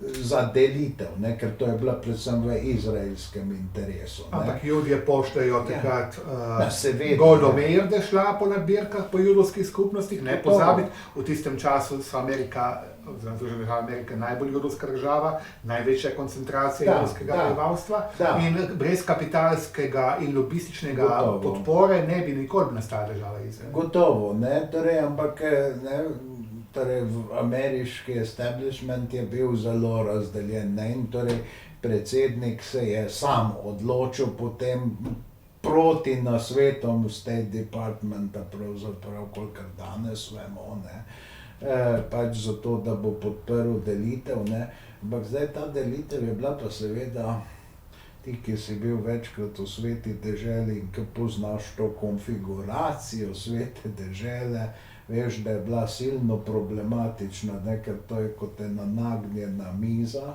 ne, in Judje bi dobili res da večji del, ampak ravnino, ki je videti pač iz hribov in je praktično bila, tisto je bilo nebranljivo, ne, in to so se Judje zavedali, ne, in Arabci, ko so pač tudi se spopadi začeli, ne, so bili pa potem, ko niso sprejeli podaljšanja rodoškega premirja, ne, so mislili pač zaradi tega, ne, tudi zaradi konfiguracije tal, da bojo zlahka zmagali, ne, in zdaj seveda Judje so se takrat pač potem uspeli v prvi vojni, so se ne samo obdržali, ampak seveda tudi razširili, ne, vojna je vedno grda stvar, ne, in se dogajajo.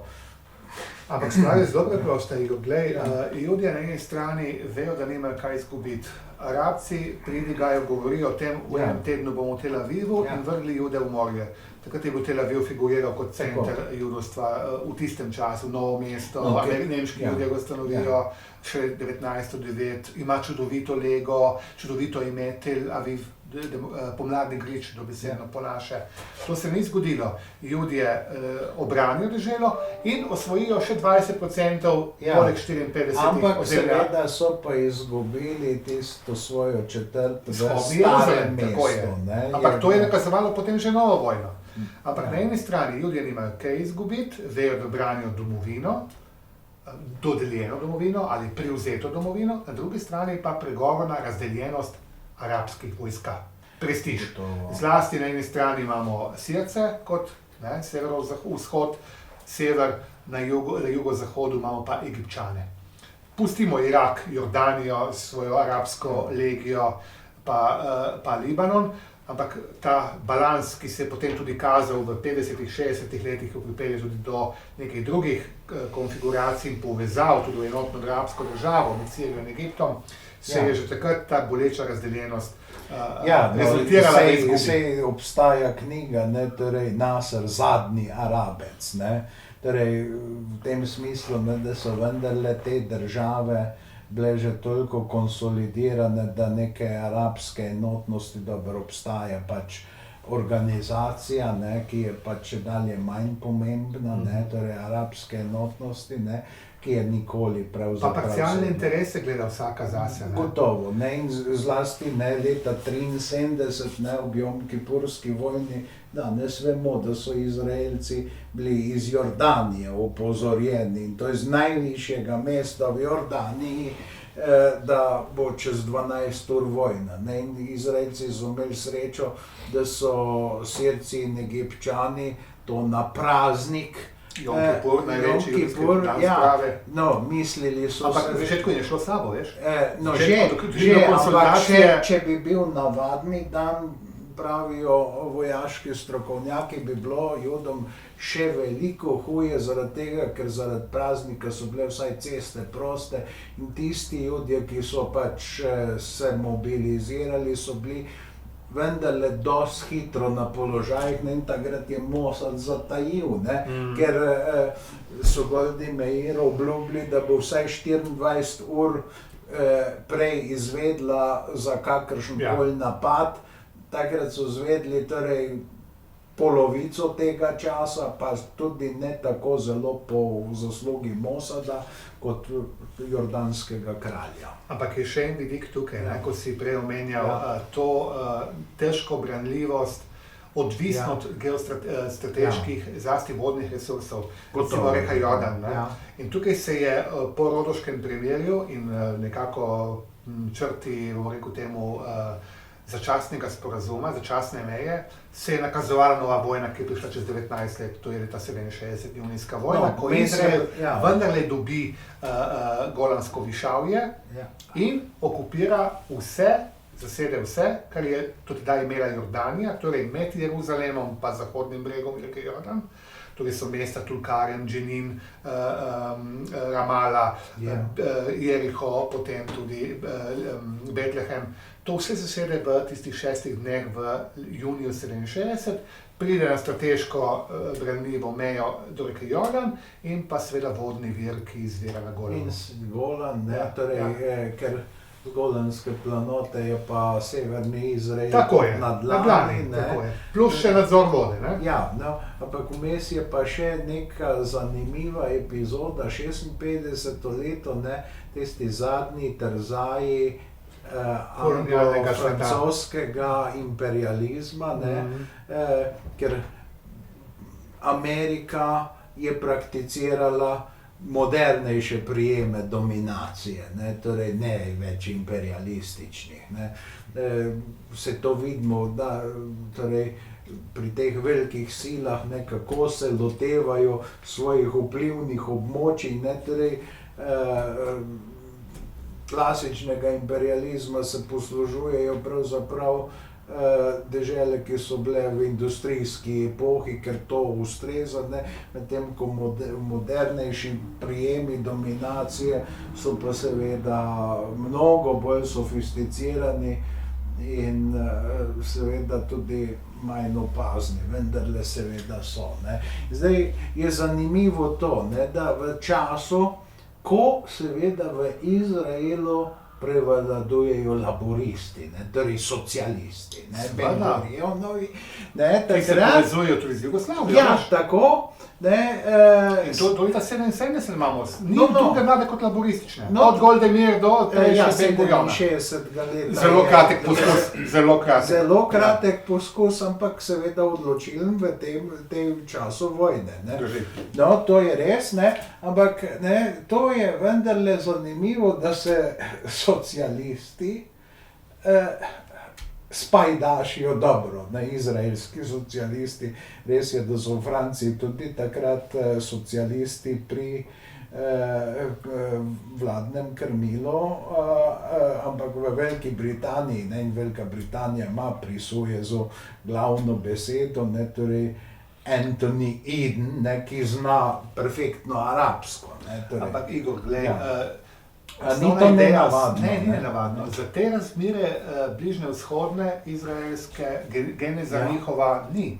Poglej, ideja samega sionizma je sekularna ideja, Gotovo, gotovo. kibucništva.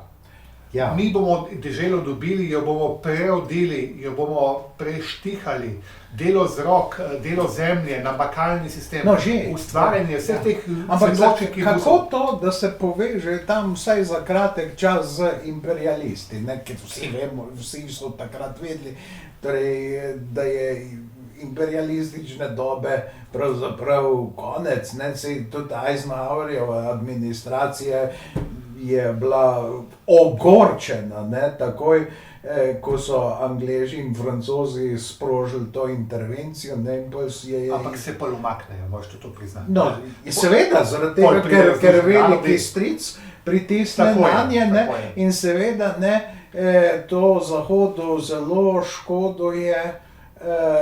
Madžarska je isto leto težava, ne, in kakšno močno pozicijo bi Zahod imel, ko Sovjetska zveza intervenira na Madžarskem dvakrat, ne, če ne bi bilo te res intervencije v starem slogu, ne, ki je vojaško celo uspela, ne, Seveda, mislim, seveda. do neke mere, razen potopljenih ladij, ne, So bile pa logistične poti Ja. zelo dolge in to je en razlog, da se potem umaknejo. No, gotovo, ne. Ampak če preskočimo, Ampak zakaj Izrael v tistem trenutku, ne, ki je vendarle torej sekularen, celo socialističen, ne, prosocialističen, Tako, ker tako, to je ja. Ben-Gurionovo obdobje, pa se vendarle poveže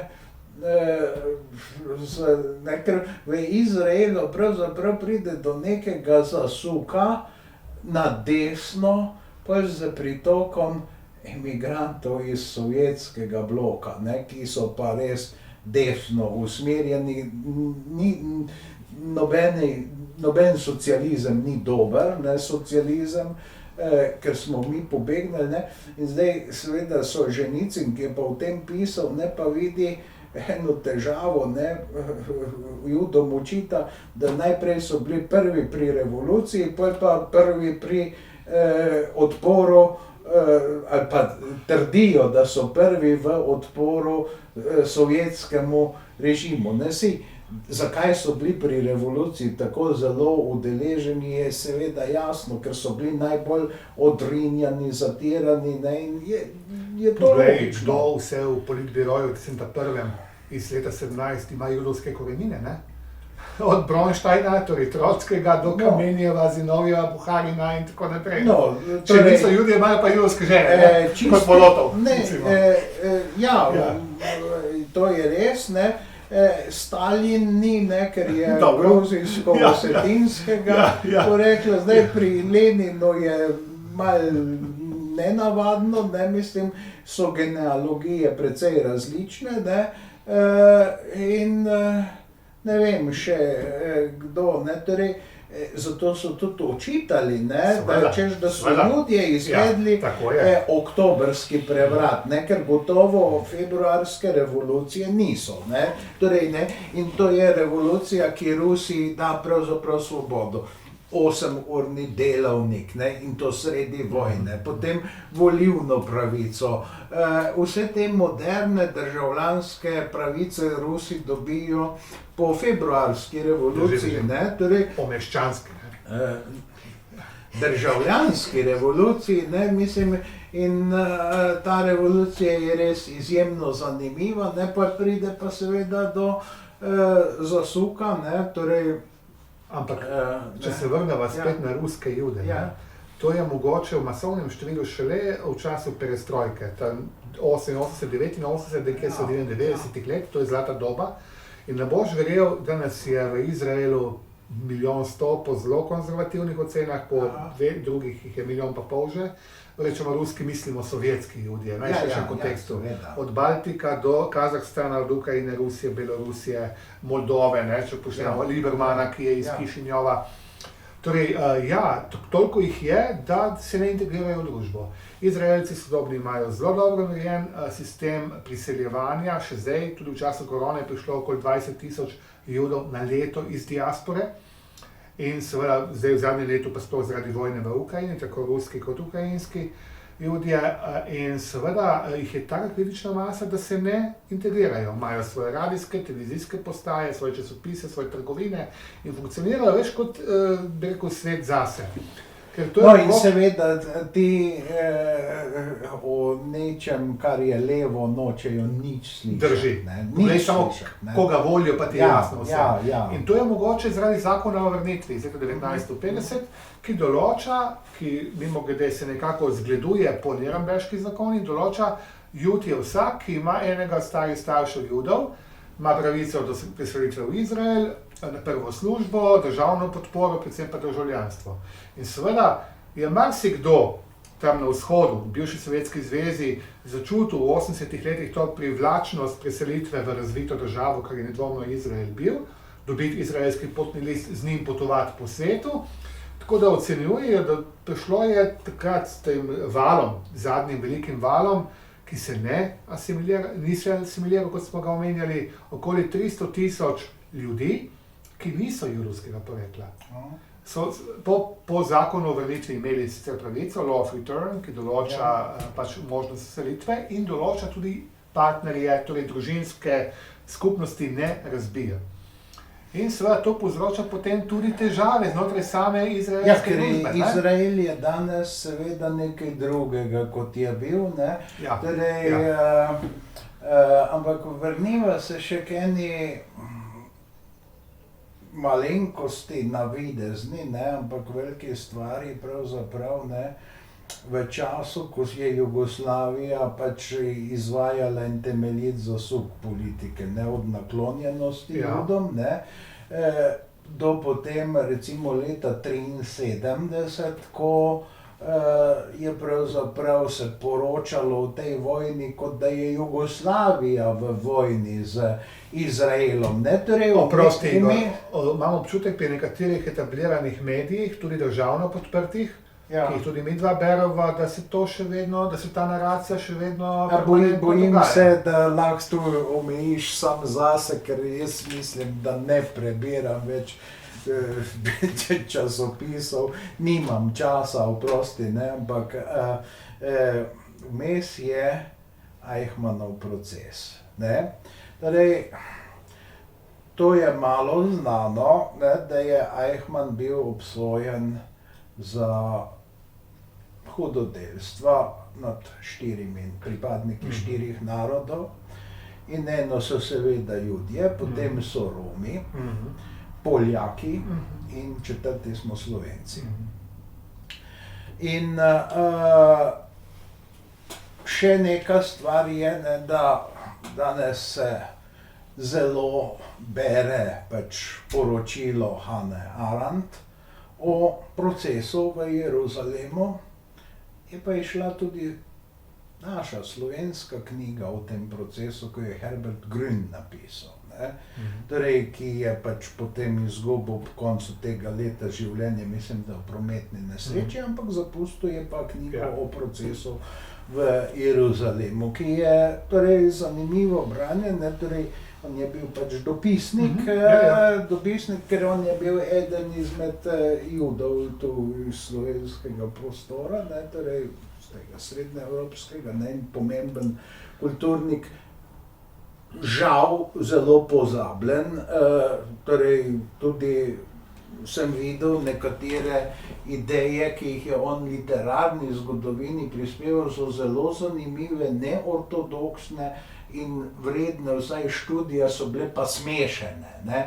Torej, je pa zanimivo, ne, če verujem, tvoj izginil z našega narodnega spomina. Ja, nažalost, ne, torej, nažalost, nihče ga ne poskuša niti ne obuditi, pa bi zaslužil to, ne, ker to je eno zanimivo poglavje, ne, torej Jugoslavija je vendarle imela neke velike mene v tem, ker mislim, da, ne vem, da je Ben Gurion se zelo zanimal za tisto brionsko srečanje, ne, kjer je, mislim, da je maršal Tito tam prebral neko pozdravno brzojavko ali nekaj takega in je rekel, da ga zanima reakcija predsednika Nasserja na to, ko bo prebral ime in je bil Ben Gurion. Zdaj, a je to bila anekdota ali je to bilo pač res, mogoče bi bilo, ne, ampak potem je pa prišlo do torej res radikalnega zasuka, do takšnega zasuka,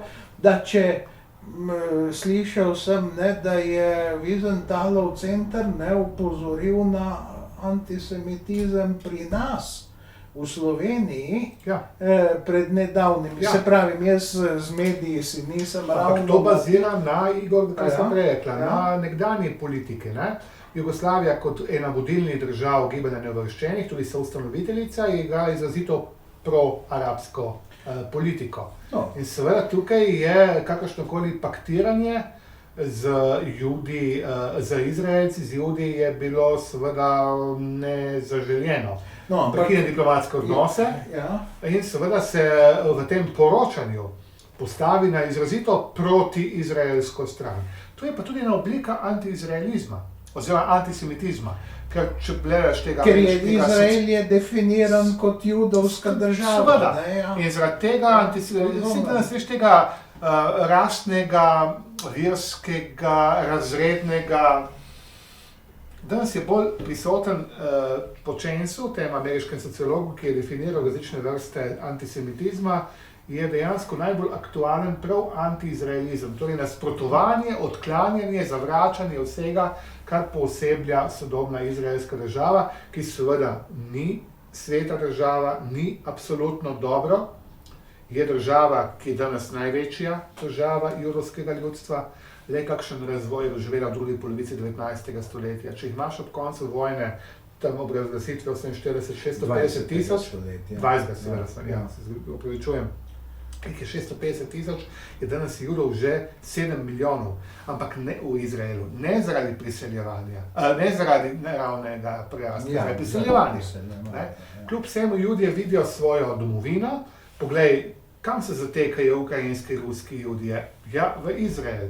Naraščajoči antisemitizem v Zahodni Evropi, zlasti iz Franciji, Jude naravnost poriva v ta bližnji vzhodni kotu. Če greš po zahodni obali izraelski, Aškelon, Aždod, pa gor na severu, Natanija, Harclija, tam rastejo soseske, kjer je ogromnih, ker slišiš praktično francoski jezik, ki ga govorijo francoski Judje. Namreč Francija je največja judovska država bila, oziroma še vedno, okoli 600 tisoč Judov v Evropski uniji, torej na Zahodni Evropi. In vse to seveda na eni strani pritisk izselitev Arabcev po Nakbi, torej po razdelitvi dežele leta 1948, okoli 700 tisoč. Že tretja Se to je generacija, bilo veliko nasilja, ne? Absolutno. Torej, državno tudi sponzorirano. tako je. Ne? Pejte, ne? Ja. Poglejte, kaj so tudi Ja. potem, tam so igrali tudi sredstva množičnega obveščanja svojo vlogo, ki so to še prikazovala, ne? Potencirala. Tako je, da bi spodbudili Arabce k odhodu. Zdaj, kot sva rekla, tretja generacija že odrašča v begunskih taboriščih, tako v Libanonu, kot v Siriji, kot tudi v Jordaniji. Ogromen korpus se je razcepil po svetu. No, v Jordaniji ne, so Palestinci pomemben delež, procent. Skoraj 2/3 prebivalstva, No, vsaj tako, 60% tako, Jordancev tako, ne. je ljudi s palestinskega porekla. Recimo No, kraljica je- Ranija, ja. žena kralja Abdullaha II. Iz Ja. hašemitske dinastije, je Palestinka oziroma potomca Palestincev iz Nablusa, antičnega biblijskega Sihema, ne? Tako na Zahodnem bregu. Tako da, glej, No, ampak ne tam v torej, Transjordaniji bivši, to se pravi sedanji Jordaniji, ne, tam mislim leta 70 ne, prišlo tudi do zelo hudih notranjih bojev, ne, torej, ko tudi se je... umor kralja in tako Ja, naprej. tako, Ker tako, se je šlo ne. za palestinsko prevzem oblasti. Ne? In glej, Jordanija je pa danes je poleg dejansko Egipta. šlo za to. Ja, seveda. Glej, Jordanija je takrat leta 93-94 stopila na pot mirovnega zbliževanja, podpisala tudi potem priznanje, se z Izraelom medsebojno priznala, izmenjala veleposlanika. To je šlo v teh abrahamskih sporazumih, ne, Ja, ki ja. nasledijo Jom-Kipursko vojno 73, ko je Izrael vendarle uvidel, da mora začeti se počasi pogajati. Začel je z Egiptom, se umaknil s Sinaja, No, ampak za- Sadat je plačal življenjem.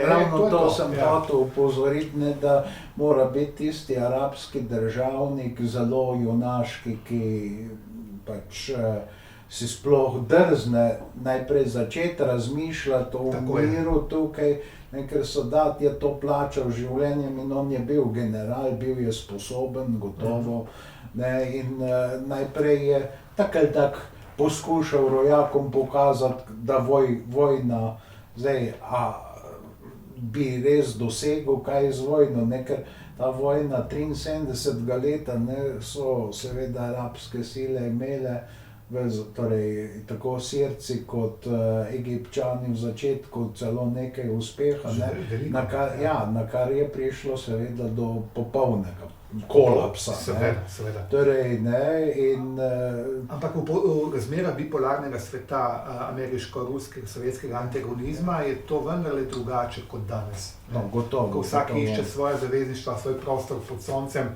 In tudi recimo ameriška pomoč, ameriška podpora Izraelu ni tako brezpogojna, kot je bila še kakšno leto. No, ali pa ja, nekaj je nazaj. pa res seveda to, da je Izrael danes orjaška sila, ne. Drži. Torej, Jedrska velesila.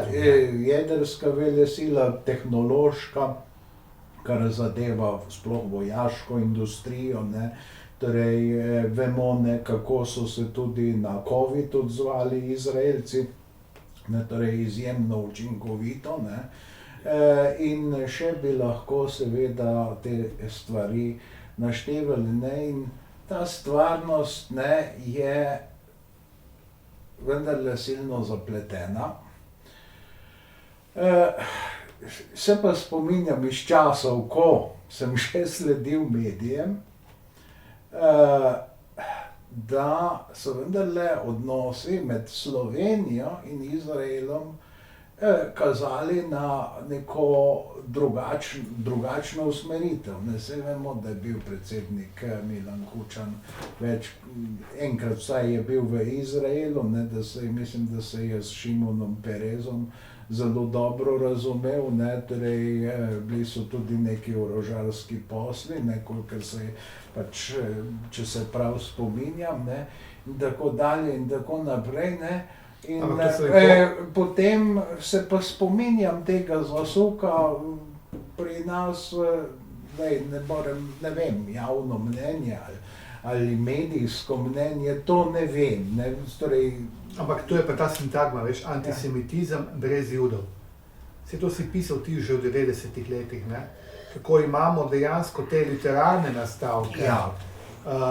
Sam, veš, to je mogoče vendarle v nekem avstro-ogrskem oziroma torej habsburškem kontekstu zato, ker so Elita se je šolala v Dunaju, v Pragi. To je ena stvar, to je ena Ja. stvar, ampak seveda en čas so se zlasti Slovenska ljudska stranka je svojega zaveznika videla predvsem v krščanskih socialcih. Ne, in so mislili, tole bo ena taka skupna točka in so bili, žal, moram reči, navdušeni antisemiti. Ne. Torej, tudi pri Ivanu Cankarju najdemo takšne stvari, ne, torej židovsko-liberalna nova Preša, ne, torej Neue Freie Presse. Ne. Pa še marsikaj takšnega zelo turobnega se pravzaprav najde, ne. Tako kot si rekel, ne, torej, proti komu je pač to usmerjeno, ne. Zanimivo, ne, je potem seveda, ne, prebral sem zdaj pri hrvaškem zgodovinarju judovskega rodu Goldsteinu, ne, kako da je antisemitizem prihajal iz slovenskega prostora in zelo Antona Korošca kot nekega sponzorja antisemitizma tam navaja. Korošec je res eno uredbo, ki je bila pa jeseni 40, ki je bila pa nekje na ravni tistega madžarskega zakona iz leta 1920, ne, seveda je ugabna stvar, ja, gotovo, ne, ampak, vemo pa iz spominov Bogdana Radice, ne, torej neko zanimivo podrobnost, da je Vlatko Maček bil popolnoma enakega mišljenja in da je razlagal tisto drugo antisemitsko uredbo, da ne smejo Judje biti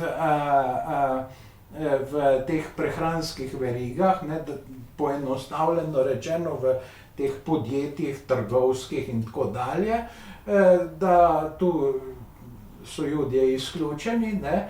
Ampak to verjetno ni bilo Koroščevo maslo, no, in da je Maček to branil kot ukrep socializacije, kar je grozljivo, ne, torej, da Jude, ki so bili na Hrvaškem bolj prisotni kot na Slovenskem, zlasti v Zagrebu, ne, torej, da jih ima za asocialni element, ne, pa Mačku gotovo ne bo noben očital nekega antisemitizma, ker saj v resnici njegova ljudska stranka mogoče se je spogledovala s principom vodje, ne, ker imamo knjigo njegovih nastopov Vodja govori, ne, torej vodja govori.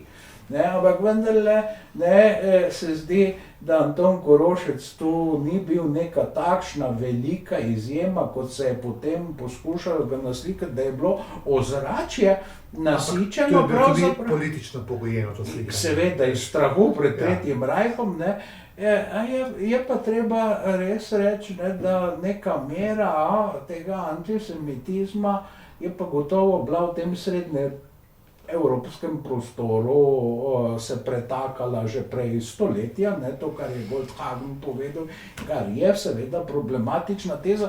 Pa druga stvar, ne, da recimo Koroščev tajnik Stanko Majcen je bil pa izrazito filosemitski, ne, torej to se vidi iz njegovega literarnega dela in tako dalje, ne, torej tukaj, da bi imeli neko do Judov, neko jasno stališče, ne, naša stranka pa gleda tako in tako, da tega najbrž da ni bilo. Ali bomo pa še kaj seveda našli, ne, ampak seveda najdemo neke antisemitske bodice že v celjskih slovenskih novinah.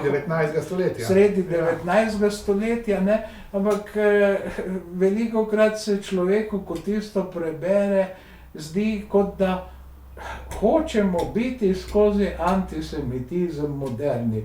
Poglejte nas, dragi srednjeevropejci iz Dunaja, tudi mi smo tukaj, ne mislijo, da je to nenevarno, v resnici je to seveda zelo nevarno, ker so takšna posploševanja, vse povsod so silno nevarna, ne, ampak kakorkoli, ne, in zdi se mi, ne, da tu zdaj prihajava pa do tretjega najinega, recimo problema slovenskega zgodovinopisja, ki takšnih stvari pravzaprav niti ne reflektira, niti nima kakega posebnega interesa, če že videl sem pač eno knjigo, ne, ki recimo govori o teh beguncih, teh judovskih, ne, otrocih, kjer recimo pač se ne omenjajo vsi ti, ki so sodelovali, ne, selektivnost, ne. Mislim, tu je to pa... ni problem samo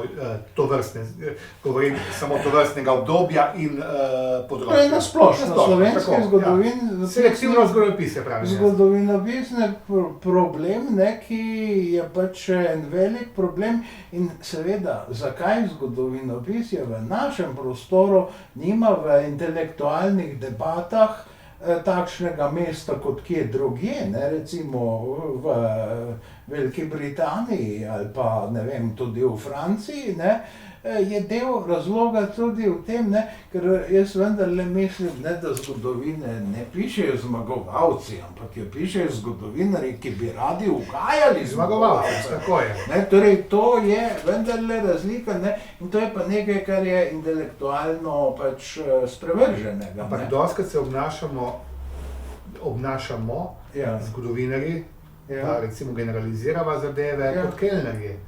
Prinesemo tisto, kar nekdo naroči. No, To je težava, to je največja težava. In vse prevečkrat se to dogaja. Ja, jaz sem to misel celo izvozil na Slovaško, ne, in so tam ugotovili, da imajo tudi natakarske zgodovinopisce, ne. Torej, recimo očitek, Ja. Igor, ki ga vedno znova Ja. poslušamo, da smo revizionisti. Ja, pa kaj pa je drugega naša obrt, naš poklic, naše poslanstvo to, da na podlagi virov, literature, pričevanj revidiramo naša stališča. Jih dopolnjujemo, v tem smislu No, revizionisti. največji hec je to pravzaprav, ne, ironija, da tisti, ki ropotajo proti revizionizmu, sploh ne vedo, kaj je to revizionizem, ne, torej v svetovnem merilu je pravzaprav to, ko je postal ta pogled francoske analistične šole Ja. standard, ne, Ja. torej strukture dolgega trajanja, in zdaj se začne nekdo spet sklicevati na posamezne dogodke, na neke nize dogodkov, češ ni bilo tako, kot govorijo te strukture dolgega trajanja, ampak je drugače, ne. In nisem zasledil pri teh borcih proti revizionizmu nikakršnega upora proti nekaterim revizijam, ne, češ, torej slovenski narod je nastal v, ne vem, v nekih retortah tam ob koncu 18. 19. stoletju ali celo seveda še pozneje. To nikomur se od kritikov revizionistov ne zdi revizija, čeprav je revizija zelo velikanska, in seveda je jasno, zdaj je najvišji vrh tega verjetno že minil. Seveda so tisti, ki govorijo o takih stvarih, ne, recimo imamo nekega akademika, ki napiše razpravo o tem, kako slovenskega jezika, torej da te Ramovševe razlage, ki se potrjujejo vedno z novimi najdbami, ne, torej te števniki so popolnoma potrdili, ne, ki so se odkrili tam iz srednjega veka, Ramovšev scenarij, ne, da rečem tako popularno, ne, pa govorijo ne tako, ne, niso niti lingvisti, nikoli nisem videl neke lingvistične študije, ki bi omajale Ramovševe argumente, ne, ki so pa seveda eminentno lingvistični in jih se ne da drugače kot lingvistično ovreči, ne, mislim, proti takemu, kaj bi rekel, rokovnjaštvu, ki je hkrati tudi revizionizem, nihče ne protestira. Zdaj, če pa se na podlagi kakšnih virov najde nekaj, kar spreminja sliko, ustaljeno sliko, stereotipno sliko o ne vem kakšnem dogajanju, je pa to revizionizem, ne, torej tudi očitek revizionizma je selektiven, ne, torej vse je selektivno, ne, torej kot bi imeli neke plašnice, ampak zgodovina je vendarle veda o celotnem življenju, ne, in vse te parcialne stvari, seveda je težava vsakega zgodovinarja v tem, da je toliko in toliko je človeško življenje in kako boš v tem kratkem življenju vse uzrl, ampak tisto, kar pa vendarle uzreš in kar veš, tistega pa mislim, da ne smeš zamolčati, pa tudi, če je revizija pač nečesa, kar tako rekoč vsi verjamejo, ne, torej, ne vem, ne, si Igor, če mi dovoliš, na konec bi pa eno regresijo napravil, naprej, kar sva govorila o literaturi, judovstvu in tako naprej, bi pa le najne današnje poslušalke in poslušalce povabil, da preberejo spomine Alice Šalek. To je bila judovska časnikarka, novinarka z Dunaja, ki je kot ena redkih žensk med Prvo svetovno vojno obiskala Soško fronto. znana vojna Dopisnica, seveda, ampak živela v jarkih skupaj vojaki z vojaško uniformo. Bila je spomladi 16. leta tudi na našem soškem bojišču in imenitno knjigo, tak humanistični pogled na bojevanje, nesmisel vojne, trpljenje vojakov na frontni liniji, ker je med njimi živela, Amazonco 1916, se pravi ob Soči, to prevajamo 1916, v slovenskem prevodu dosegljivo, in to se splača vzeti v roke, ko človek govori o tragičnih obdobjih naše zgodovine. Ja, zdaj seveda ti si tudi že po kraju svojega rojstva in tistega, kar je najožja domovina, zaznamovan torej za pokrajino ob Soči, ne, torej za Prvo svetovno vojno. Vem, da si v tistih časih, so pravzaprav pionirska leta, ne, torej raziskovanja Prve svetovne vojne, to je bilo tudi eno obdobje, ki je bilo odrinjeno. Jaz ne vem, v času svojega študija zgodovine mislim, da ni bilo ničesar predavano o Prvi svetovni vojni. Mislim, čeprav je to prakatastrofa 20. stoletja. Absolutno. Ta velika vojna nas je zaznamovala, jaz izhajam iz Vrtojbe pri Gorici, to je bila najbolj porušena vas na Soški fronti, od 350 hiš je ena obstala. Na sami vasi, ki so Italijani po prvi svetovni vojni, ko to pripadlo Italiji, preimenovali Vrtojba in Campisanti, dobesedno na pokopališčih. V sami vasi je bilo vsaj 14 italijanskih vojaških pokopališč, dokler teh bogih nesrečnežev niso prekopali na pokopališče na Oslavju v 30 letih, ko so slavili nek drug fašističen režim. Ampak, kaj to povem, jaz to v celi osnovni šoli, celi srednji šoli in na celotni fakulteti nisem slišal ene besede o svetovni vojni. In tukaj se pa pokaže, ne, ko so ljubiteljski zgodovinarji, ne, napravili en velikanski preboj, ne, in zdaj, ko nekateri, da bi se izognili nekim stvarem, o katerih noče nič slišati, pa pravijo, ja pa to nek amater, pa to pri vsakem bojo našli neki izgovor, ne, jaz sem slavist, čeprav sem ravno tako zgodovinar, ampak ko je treba diskvalificirati, bom pa slavist, ne, oziroma ali ne oseba, ti boš zdaj potem seveda katoličan, ne, to bo tista številka 1, diskvalifikacija in tako dalje, vedno se nekdo bo imel pač številko čevljev preveliko ali pa premajhno, da bi bil dober zgodovinar in ne vem, kaj še vse govorim, seveda ironično, ne, ampak jaz se spomnim, kako je profesor Melik je nam predaval o zgodovini, rekel, da zgodovini lahko, če je dovolj resen, prispeva, torej poznavanju zgodovine vsak.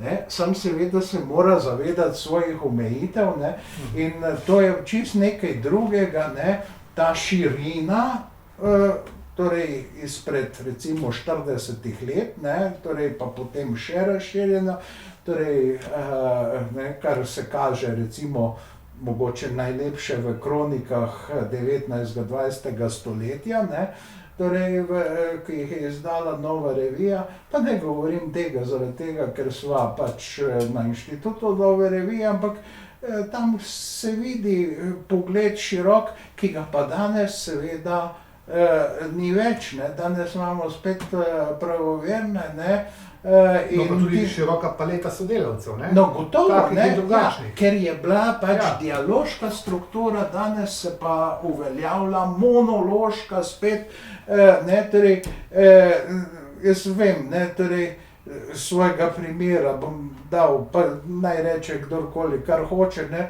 sem napisal eno izmed 2 knjig o Ljubljanskem kongresu, povedal tudi, ne, da je ime Kongres Svete alianse zelo, zelo problematična oznaka, ker je bila tukaj tudi Velika Britanija, ne, preko Lorda Stuarta, ne, ki je bil Castleroyov polbrat,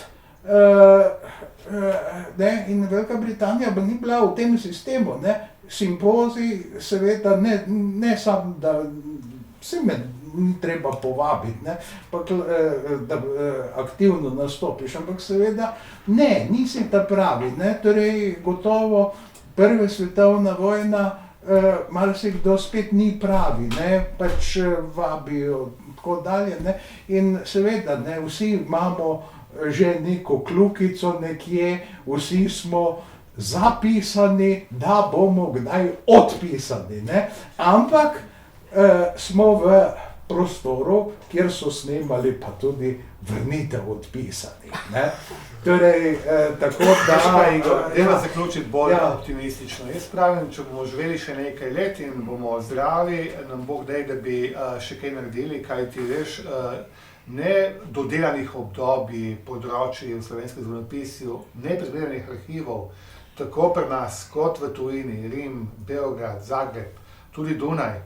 Tukaj so, a veš, neprecenljiva... No, res je, če jo znamo zagraditi. Ja, že, ampak poglej, ne, ko je Danijela Dvoržakova našla neke nove vire o Celjanih, kaj je bila prva reakcija slovenskih medievalistov, vse to mi že vse vemo, nobenega ni bilo v vatikanskih arhivih, kjer je bila ta slovaška zgodovinarka, ne, in tako dalje in tako naprej. Jasno, če si planke postaviš vse povsod okrog, ne boš ničesar videl, ampak nekaj pa je. Naše zgodovinopisje usodno zaostaja. Recimo, kdor pogleda tam, recimo na Češkem, velika zgodovina dežel češke krone, ne, torej to je po 700 strani 20 zvezkov, Slovaška v 20. stoletju, torej eno obdobje je do Prve svetovne vojne, pol je Prva svetovna vojna, pol je Prva Češko-Slovaška republika, pol je Slovenski štat, ne, torej so 4 knjige samo za prvo polovico, ne, in potem socialistično obdobje in tako dalje, ne, torej usodno zaostajamo, če dalje bolj usodno zaostajamo in zaradi tega bi bilo bolj plat zvona, zvoniti v obdobju, ko se število zgodovinarskih institucij manjša. Ne? Torej, in v obdobju, ko preberemo v časopisu, da je zgodovina samo postrežba. Ne? In podobne stvari, ne? Pa da tisto, kar je starejše, da to,